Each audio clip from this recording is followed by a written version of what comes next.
ओम शांति। स्वयं भगवान ज्ञान के सागर अपनी महान आत्माओं को पढ़ाने के लिए आए हैं, राजयोग सिखा रहे हैं और कहते हैं, बच्चे इस राजयोग से तुम्हारे जन्म जन्म के विकर्म विनाश हो जाएंगे, तुम कर्मातीत हो जाओगे। लेकिन ये पढ़ाई भी बहुत आवश्यक है, इससे तुम स्वर्ग के मालिक बन जाओगे, उच्च पद के अधिकारी बन जाओगे। कई लोग सोचते हैं कि हम तो बहुत अच्छा योग करते हैं, चलो 5-6 घंटे भी योग कर लेते हैं, काफी है। लेकिन पढ़ाई का अपना ही महत्व है। योग बहुत अच्छी चीज है, सर्वोच्च चीज है, मुख्य विषय है हमारा। उससे आत्मा शक्तिशाली बनती है और कर्मातीत भी। कर्मातीत का अर्थ है पूरी तरह गंदगी से खाली हो गई, पाप कर्मों से खाली हो गई, स्वच्छ हो गई। लेकिन स्वच्छ होने के बाद आत्मा में हमें बहुत कुछ भरना भी तो है। ईश्वरीय खजाने, सारी शक्ति, प्योरिटी का बल, ज्ञान का खजाना, वरदान और बहुत सारी चीजें हमें सर्व खजाने स्वयं में भरने भी तो हैं। योगी बनने के लिए भी तो हमें ज्ञानी आत्मा बनना ही पड़ता है, ताकि ज्ञान का प्रयोग करके हम स्वयं को व्यर्थ से मुक्त रख सकें। अगर हम ज्ञान ही नहीं सुनेंगे, ज्ञान के खजाने से भरपूर नहीं होंगे, पढ़ाई पे ध्यान नहीं देंगे, घर बैठे मुरली सुन लेंगे, मुरली का रस नहीं लेंगे, मुरली की जो मुख्य मुख्य बातें हैं उनको जीवन में अपनाएंगे नहीं, तो हम सर्व खजानों से भरपूर कैसे बनेंगे।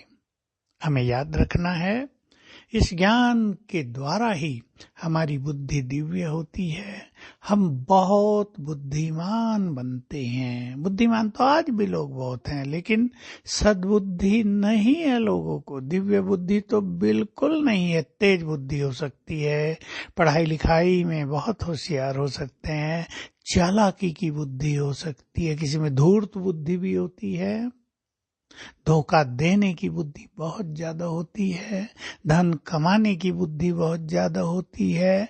लेकिन इस ईश्वरीय पढ़ाई से मिलती है सद्बुद्धि, दिव्य बुद्धि, पवित्र बुद्धि, सूक्ष्म बुद्धि। तो हम सभी अपने को पारस बुद्धि बनाएंगे। पढ़ाई का बहुत महत्व है। रोज अगर हम सेवा केंद्र पर जाकर बाबा की मुरली सुनते हैं, उसके महावाक्य सुनते हैं, तो हमें विशेष एनर्जी बढ़ती है। बहुत इम्पोर्टेंट चीज है, विशेष एनर्जी लेकर हम आते हैं, हाई थिंकिंग लेकर आते हैं, विचार बदल कर आते हैं, मोस्ट एलिवेटेड विचार बना कर आते हैं और कई समस्याओं का हल लेकर भी आते हैं। कहीं हमारे अंदर निगेटिव चिंतन चल रहा हो, उसको भी पॉजिटिव बनाकर आते हैं। इसलिए सभी को इस पढ़ाई पर बहुत ध्यान देना है। हाईएस्ट एग्जाम पास कर रहे हैं, देखो कोई आईएएस में बैठता ही है, कोई मेडिकल में एडमिशन ले लेता है, कोई आईआईटी में चला जाता है, एक बड़ा एग्जाम दे के भी जाते हैं और फिर बड़ा एग्जाम पास करना पड़ता है, तब बड़ा पद मिलता है, खुशी होती है, समाज में मान शान नाम बढ़ता है।